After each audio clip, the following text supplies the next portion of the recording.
Mabhuruku evhale unobhuya kuti mabhuruku evhale mai Atimaoni mai Pati. Hello. Apana chetinoona isusu zviro zvakatumira namalaicha ndizvona izvo tinoona maoni naye. Mamuhembe wakapuwa ngayungu akakurisa. Mabhuruku evhale akazoguma ngei unono unobvunza kuti pai mai mabhuruku angu evhale. Unoda kupfeka mangwane pavhale. Zvinoupia wei auna amweni mabhuruku ekupfeka. Piriviwe. Tsvaga umwomwo muchangana bhege rimweni riya reone renzou riya riya. Tsvaga umwomwo dangana arimo. Ye. Kuti musana usiku kuti kwai mai onini kundifonera kuti kwai mai mabhuruku angu evhale. Amuna amweni ere mabhuruku amunawo. Ana mai. Oni mamishando kuti musa usiku kuti kwai mai zviro zvangu handizvioni. Handizvopere izvi. Zviri uno mai Patiwee.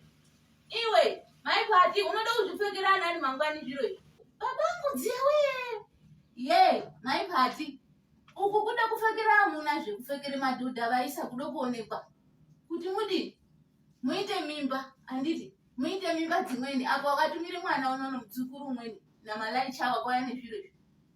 Woda kupfekere vamuna muonekwe muite mimba mubare vamweni vana vekuzotitumira isusu. Ye ziya zvekushanda. Halo. Yaya ndikubhire purutana. Ziya zvekushanda Joni iyoyo chihambire. Mazwa. Chihambire mushande muziye kuzonini kuzoite mabhizinesi. Hakuti muntu unoshande unini mukiti kuite onini makore eshande mukiti kuite chimbuya kuchembereremo. Muibare vana muitumire unono kanyi kuti chembedza kuti tiite zvimbuya. Tirana adodori atisati tambochembere zvokudini. Andite. Iya. Unobarekete ngate watambudzika ngemabhuruku ako evhale. Unobazwika nevoice rako izwi kuti auzi kudakara auzi kutakazeka. Wabatikana maningi. Ye. Ndozve ndinobhuya panapa kuti atidi garisika iyoyo vhale chini inozwi vhale inoshambisire chini. Anditi dai ndaitoni. Hello. Wakata kana kuti onini yangu yapera yako yapera.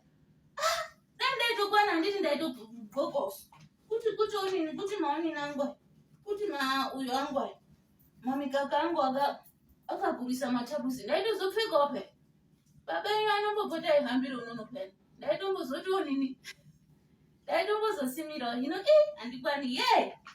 Korokoti mai zviro zvangu we ndinangirewo andisikurashireyo here. Babangu dzewe. Ibandika naro vhale rineti. Piriviwe. Itawenda kuchikora, itapogadzire wenda kuchikora usanonoka. Ubvunzepo onini Pati kuti unoda kurya kuti zvaanobhuya andizozvizwi. Kuti unenge ereketa kuti chini. Onini monini mukasire. Ndoda kuti ende kuchowa changu ini kundimusa ndoda kuenda kuchowa. Ndingada ndatombodzifodora hope. Kundimusa mai. Zviro zvangu zvevhale. Ye. Ana mai. Ndochege. Tine mishando yetinenge teide kuita isusu antu ombotoni. Ombotiite zviro zvokuti. Ikirimore nga ndisizi kuiona kirimore. Iya. Anga yakarashikira umwe.